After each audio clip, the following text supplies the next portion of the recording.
Tes 1 2 3. Clara Akila, salam dari Pekalongan, Jawa Tengah, Bang. Bantu doa, kotaku, Bang, lagi dilanda banjir dan hujan angin, Bang. Waduh, turut prihatin ya, Bradku. Tetap semangat, semua akan baik-baik aja ya. Mari kita berteman. Salam dari Bukit Tinggi, Bang, Minangkabau, Sumatera Barat yang terkena musibah. Allah berikan kekuatan juga kesabaran serta berkahnya ya, Bang. Amin. Aduh, kenapa ya akhir-akhir ini banyak banget musibah? Ya, semoga aja berat-berat kita semua yang terkena musibah tetap bersabar dan semoga bencana lekas berlalu. Semoga semua dalam keselamatan dan lindungannya ya. Amin, amin ya Allah ya Rabbal Alamin. Akelotu pamahu. Brad, salam dari Maluku. Salamin dong Bradku untuk keluarga di Ambon dan Langgur, Maluku Tenggara, Brad. Wih, mantap. Brad, request nama Kelo, Brad. Oke, siap. Faiz, brother pengen request nama buat film selanjutnya. Entang, aduh. Nuhun, Brad, sukses dan sehat selalu. Amin. Doa yang sama untuk Brad dan keluarga ya. Nah, masih film permaling-malingan alias perbadog-badogan. Tapi kali ini beda, Brad. Karena langsung aja biar penasarin. So, biar semangat, mari kita ucapkan sama-sama secara serentak, oke? 1, and 2, and 3. Apa? Ayo semuanya. Gaskeun. Mantap.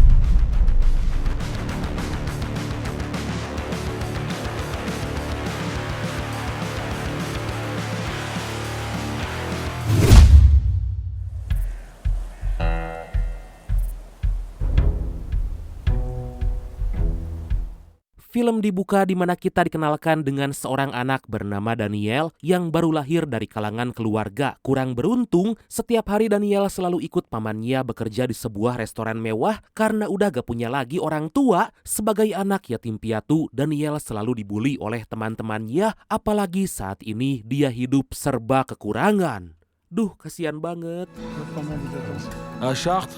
Ya, Breuil et Fils. Pada suatu hari, Daniel melihat seorang pengusaha pemilik perusahaan parfum terkenal di Perancis lagi makan bersama keluarga dan seorang anaknya yang bernama Patrick. Daniel hanya bisa melihat dari kejauhan dan merasa sangat-sangat nelangsa. Meskipun hidup miskin, tapi Daniel gak nekat mencuri. Bahkan saat keluarga ibu Patrick ketinggalan tas, dia segera menyerahkan tas itu. Daniel pun diberikan uang sebesar 50 euro, tapi ayah Patrick langsung mengambil uang itu dan mengganti dengan uang koin sebesar 1 euro. Perlakuan tersebut membuat Daniel kesal dan punya rasa dendam. Dan inilah Godfrey.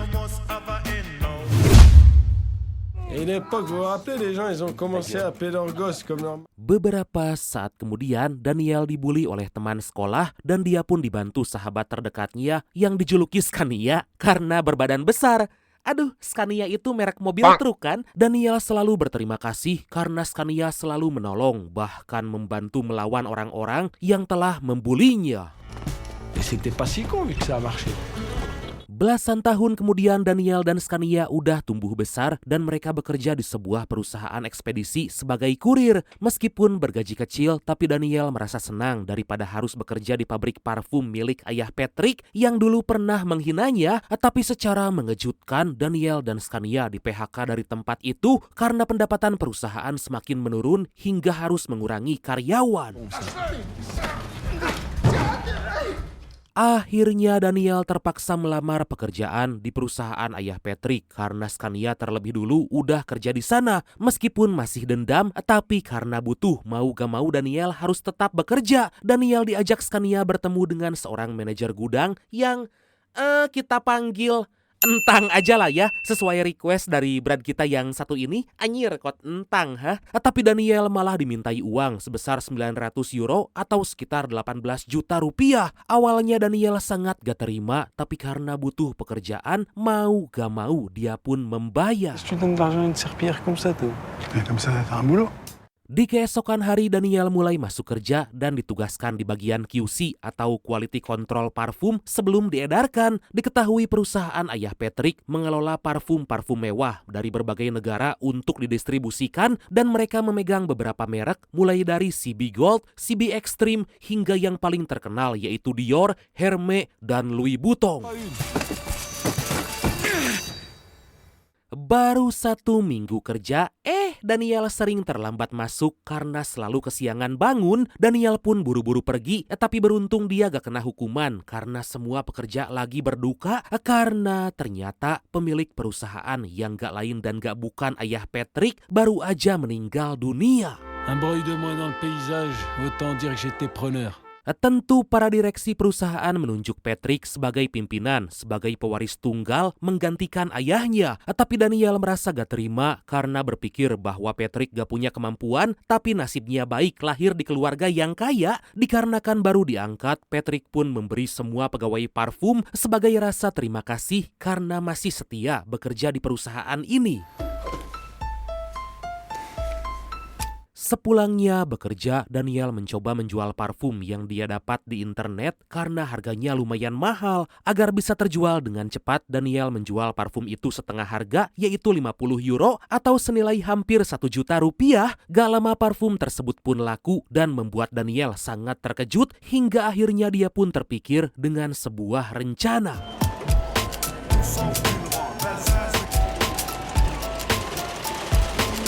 Pada keesokan hari, Daniel terus memperhatikan setiap sistem keamanan pabrik untuk menemukan celah. Daniel berkata pada Scania bahwa dia berniat akan mencuri parfum-parfum itu dan akan dijual setengah harga agar bisa mendapat uang dengan cepat. Tapi Scania agak terlalu tertarik, ditambah dia sangat takut aksi tersebut akan ketahuan.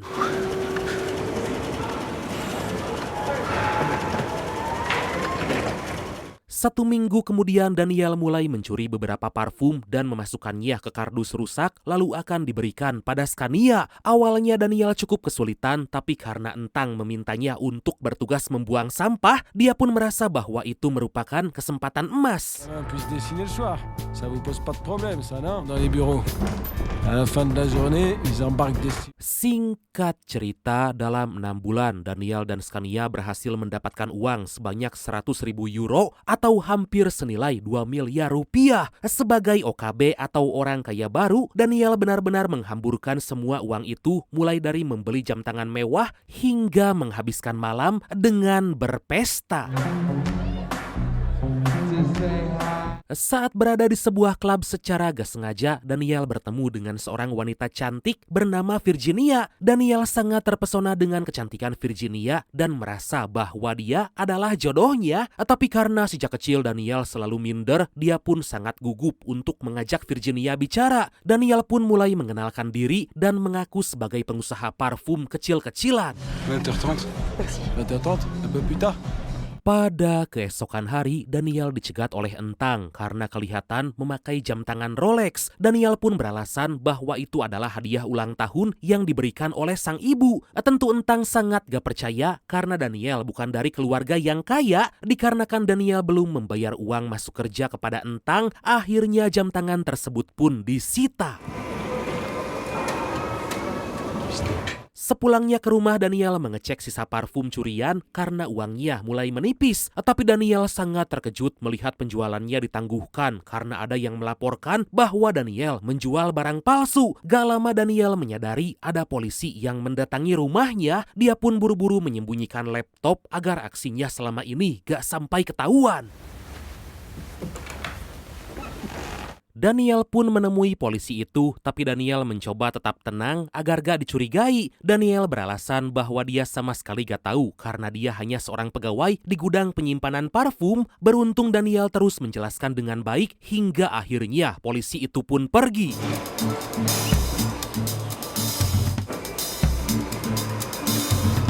Kemudian Daniel memberitahu Scania bahwa dia baru aja didatangi oleh polisi dan itu membuatnya gak bisa lagi berjualan online. Scania sangat khawatir karena semua stok parfum hasil curian disimpan di rumahnya. Daniel mencoba menenangkan Scania dan akan mencari cara lain agar parfum tersebut bisa terjual tanpa harus dicurigai oleh polisi.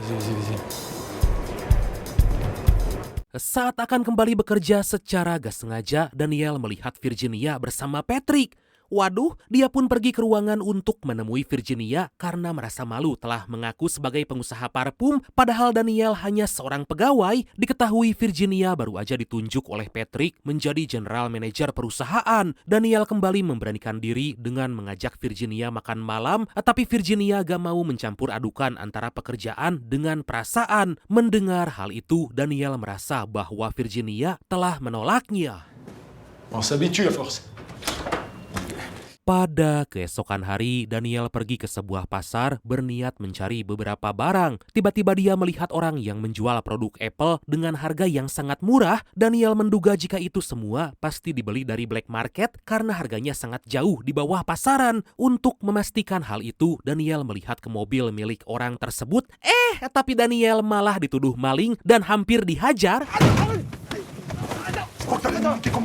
Dengan sekuat tenaga Daniel mencoba melawan dan dia menjelaskan ingin menjual produk parfum mewah. Mereka pun langsung melepaskan Daniel sambil minta maaf karena udah salah paham dan akan membantu Daniel menjual semua parfum itu. Beberapa hari kemudian, aksi Daniel dan Scania ternyata ketahuan oleh Entang. Daniel hanya mengaku bahwa dia baru sekali mencuri parfum. Pada awalnya Entang akan melaporkan, tapi dia minta bagian sebesar $18.000 atau sekitar 350 juta rupiah dari hasil menjual parfum curian. Entang gak mau tahu, pokoknya Daniel harus memberikan uang itu. Akhirnya pada malam hari, Daniel dan Scania pergi ke rumah Entang untuk memberikan uang yang dia minta. Entang mengajak mereka langsung masuk ke rumah agar gak ada orang yang mencurigai. Tapi tiba-tiba, tanpa diduga Daniel dan Scania menghajar Entang karena telah berani mengancam dan minta uang. Daniel kembali merebut jam tangan Rolex miliknya, tapi Daniel tetap memberikan uang untuk pengobatan Entang.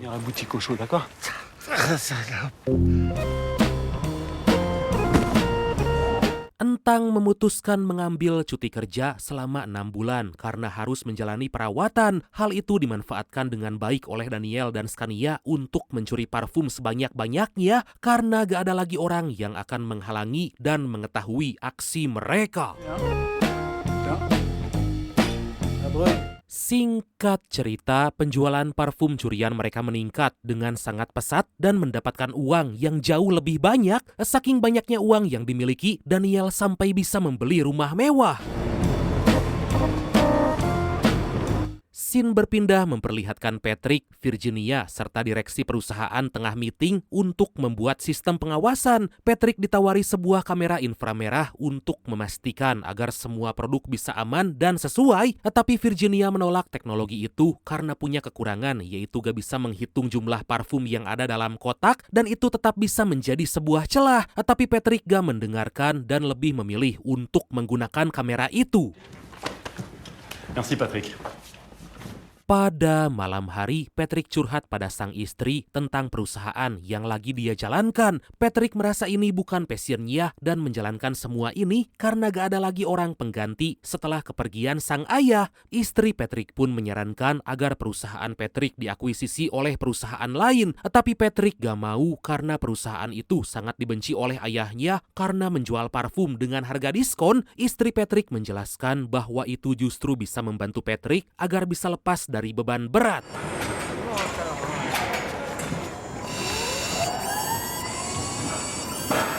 Satu minggu kemudian Daniel sangat terkejut karena gudang penyimpanan lagi dipasangi beberapa kamera pengawas. Daniel yang sebelumnya ditugaskan untuk mengecek langsung parfum, sekarang hanya duduk di belakang meja aja sebagai admin demi memastikan jumlah parfum sesuai dengan laporan pesanan. Daniel benar-benar harus memutar otak karena jika hanya diam aja, maka dia gak akan bisa lagi mencuri.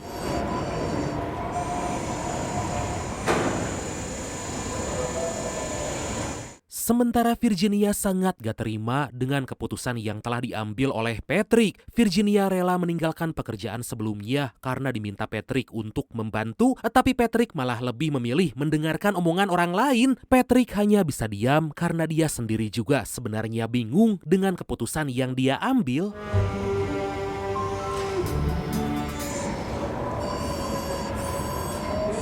Virginia pun mengajak Daniel makan malam demi menenangkan diri karena kesal dengan sikap Patrick. Virginia bercerita bahwa Patrick memintanya menjadi general manager, tapi pada akhirnya Patrick malah memilih orang lain, sedangkan Virginia hanya dijadikan sebagai HRD. Virginia merasa kesal karena dia udah banyak berkorban sampai rela meninggalkan pekerjaan sebelumnya. Désolé, hein.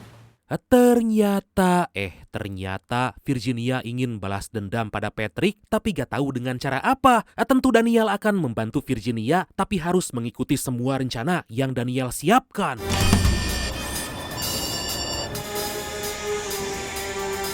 Di keesokan hari, Virginia menjelaskan celah sistem pengaman yang telah dipasang oleh Patrick. Virginia memberitahu bahwa Daniel bisa mengambil sebanyak 50.000 botol senilai 2,5 juta euro atau sekitar 50 miliar rupiah tanpa ketahuan oleh sistem.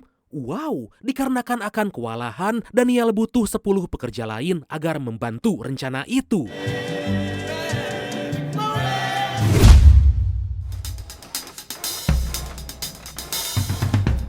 Singkat cerita, Virginia, Daniel, dan Scania mulai merekrut orang-orang baru untuk membantu menjalankan aksi pencurian. Sebagai seorang HRD, Virginia benar-benar sangat membantu karena bisa memilih orang-orang yang bisa diajak kerjasama untuk menjalankan rencana. Setelah berhari-hari, mereka akhirnya berhasil mendapatkan 10 pekerja baru yang siap membantu. Alors il fallait que mon affaire tourne comme une horloge suisse. Daniel pun mulai menjalankan rencana dengan menugaskan masing-masing orang di setiap tempat. Daniel seperti menjalankan perusahaan dalam perusahaan karena dia harus mengkoordinir para pekerja agar rencana pencurian nanti bisa berjalan dengan lancar. Mereka pun bekerja sesuai dengan yang telah Virginia jelaskan agar gak ketahuan oleh sistem pengawas. Ils sont préparés en même temps. Ça arrive jamais et ça donnerait l'alerte.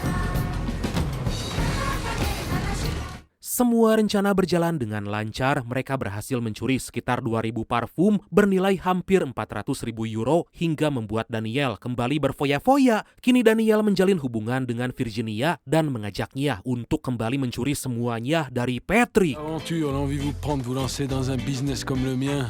Hari demi hari mereka terus mencuri sampai membuat rumah Daniel penuh dengan tumpukan parfum curian. Daniel membebaskan semua timnya untuk menghabiskan uang karena dia juga mengerti bahwa mereka berasal dari keluarga yang sangat miskin dan pasti baru kali ini menjadi kaya raya.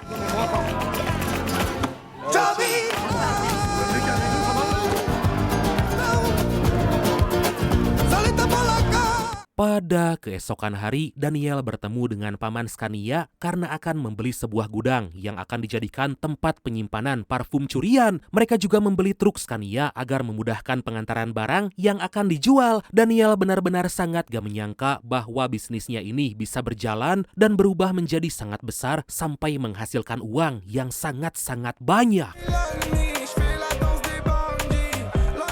Scene berpindah memperlihatkan Patrick yang telah sepakat akan menjual perusahaan itu kepada seorang pengusaha yang kita panggil Kellow aja lah ya, sesuai request dari brand kita yang satu ini. Tapi Patrick menyadari jika perusahaannya itu telah dicuri hingga kehilangan beberapa dus parfum. Patrick sangat panik karena jika nanti selama proses audit ketahuan, maka perusahaannya akan dibeli hanya setengah harga.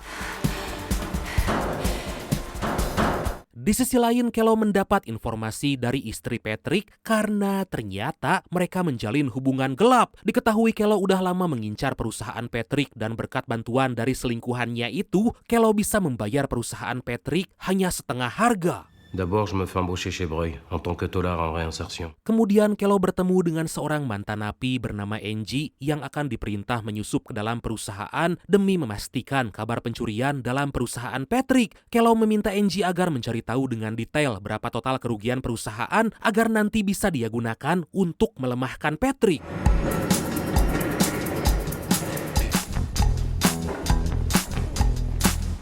Akhirnya Angie menjadi pekerja di perusahaan Patrick dan sontak membuat Daniel sangat terkejut karena Angie melakukan pekerjaan timnya. Daniel menanyakan kepada tim kenapa bisa-bisanya Angie melakukan itu padahal udah ada orang yang ditugaskan. Dikarenakan tim Daniel ada yang keluar tanpa pikir panjang, Daniel pun mengajak Angie untuk masuk ke dalam tim dan akan diajak melakukan aksi pencurian. Pada awalnya Angie seolah menolak hingga akhirnya dia pun berhasil masuk menjadi tim Daniel. Seusai bekerja, Daniel dimarahi oleh timnya karena gak memberitahu telah mengajak Angie masuk ke dalam tim. Mereka berpikir itu sangat berbahaya, apalagi sebagai orang baru, Angie malah diberikan bayaran yang sama dengan mereka. Tapi Daniel melakukan itu semua untuk menggantikan anggota tim yang keluar, karena jika tidak, maka rencana gak akan berjalan dengan lancar. Voilà, et je dis qu'on devrait voter, et moi, je vote contre. Di keesokan hari, Patrick ngobrol empat mata dengan Virginia, memberitahu bahwa banyak produk parfum yang telah dicuri. Virginia mencoba tetap tenang dan akan segera memberitahukan hal ini pada Daniel bahwa mereka harus segera menghentikan aksi. Virginia mencoba menenangkan Patrick, berpura-pura seolah sama sekali gak tahu dengan itu semua. Concrètement, et c'est tout. Et t'as chargé de tout savoir. Virginia langsung menemui Daniel, meminta agar segera menghentikan aksi pencurian. Tapi bukannya mundur, Daniel malah ingin terus melanjutkan aksi karena merasa dia masih bisa mengakali sistem. Dan meskipun Patrick udah tahu dicuri, tapi dia belum tahu siapa yang mencuri. Tanpa disadari, Angie telah memata-matai semua gerak-gerik Daniel dan Virginia. Angie segera melaporkan hal itu pada Kelo, tapi demi mendapat tambahan uang, Angie hanya memberikan informasi sebagian. Demi mendapat uang yang banyak, Angie akan menjual informasi itu pada Patrick. Kemudian Kelo kembali menemui Patrick membahas perusahaan. Kelo mencoba mempengaruhi psikologi Patrick karena terlihat udah sangat kacau setelah tahu bahwa ada pencurian di perusahaannya. Kelo meyakinkan Patrick bahwa proses jual beli perusahaan tersebut akan berjalan dengan lancar. Di keesokan hari, Virginia bertemu lagi dengan Daniel, meminta agar segera berhenti mencuri. Virginia mengingatkan bahwa Daniel sama sekali gak akan berhasil jika bukan karena bantuan dari Virginia. Tapi Daniel malah merasa sangat gak dihargai oleh Virginia.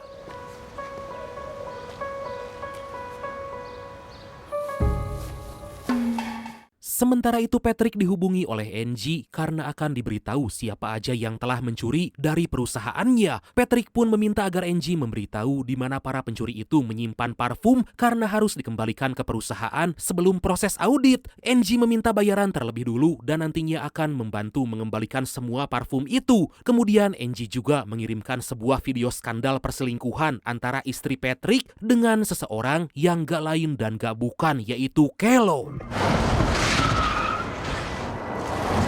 Di sisi lain, Daniel mengumpulkan semua tim, mengatakan bahwa aksi pencurian mereka telah diketahui oleh Patrick. Bukannya berhenti, Daniel ingin mereka lebih berani dan akan mencuri 2 truk penuh berisi parfum yang akan dikirimkan ke gudang. Kemudian Daniel menyusun rencana agar aksi pencurian itu seolah dilakukan oleh pencuri profesional. Descends, descends. Beberapa hari kemudian mereka menjalani pelatihan agar aksi bisa berjalan dengan lancar. Sebagai mantan napi yang syarat akan pengalaman, kok syarat akan pengalaman, Angie melatih mereka semua. Angie sangat gak menyangka karena mereka benar-benar sangat paham menjadi seorang penjahat.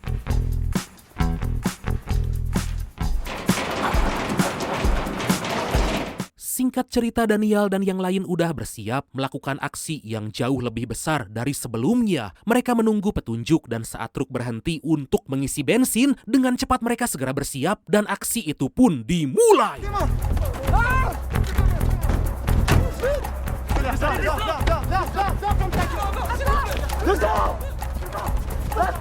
Tanpa hambatan berarti, bahkan terkesan easy, mereka berhasil membawa 2 truk penuh yang membawa parfum-parfum mahal. Lalu Patrick meminta agar Angie memotret semua parfum yang telah dicuri sebagai bukti. Setelah Daniel dan yang lain pergi, diam-diam Angie masuk ke gudang lalu memfoto dan mengirimkannya pada Patrick.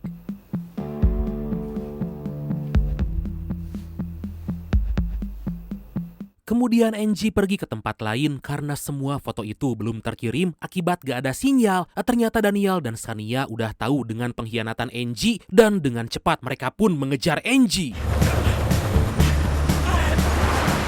Meskipun Daniel dan Scania gagal menangkap Angie, tapi mereka berhasil mengambil HP Angie dan bukti foto itu gak terkirim pada Patrick. Daniel menyadari bahwa Angie sangat licik karena ikut mencuri, tapi dia pun meminta imbalan pada Patrick dengan membocorkan aksi pencurian itu.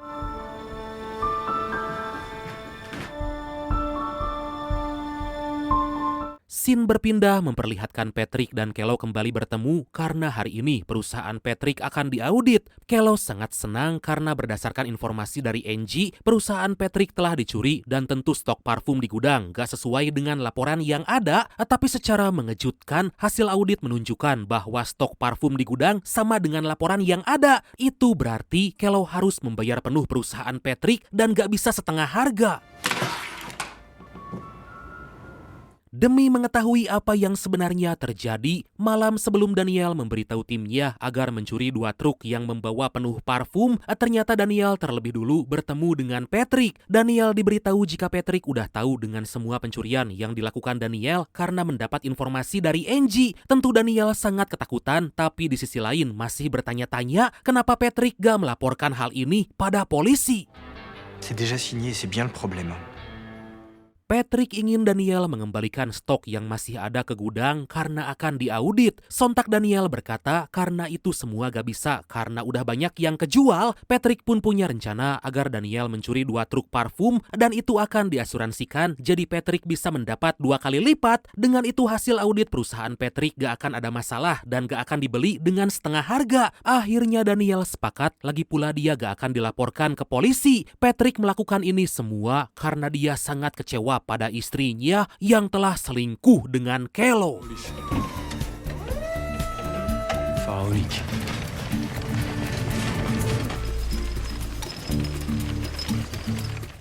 Saat hari di mana proses audit berlangsung, Daniel dan tim pergi ke gudang memasukkan semua stok parfum agar sesuai dengan laporan yang ada. Untuk menambah kekurangan, Daniel dan Patrick membuat racikan parfum sendiri demi memenuhi stok karena tim audit gak akan mengecek isi parfum, tapi hanya akan mengecek jumlahnya aja. Mereka juga memasukkan isian parfum dengan komposisi lebih banyak air agar nanti saat dimiliki oleh Kello, perusahaan tersebut akan dituntut banyak orang dan penjualan akan anjlok. Kini Daniel dan Patrick yang awalnya menjadi musuh, akhirnya bekerja sama dan saling menguntungkan. Wah, mantap!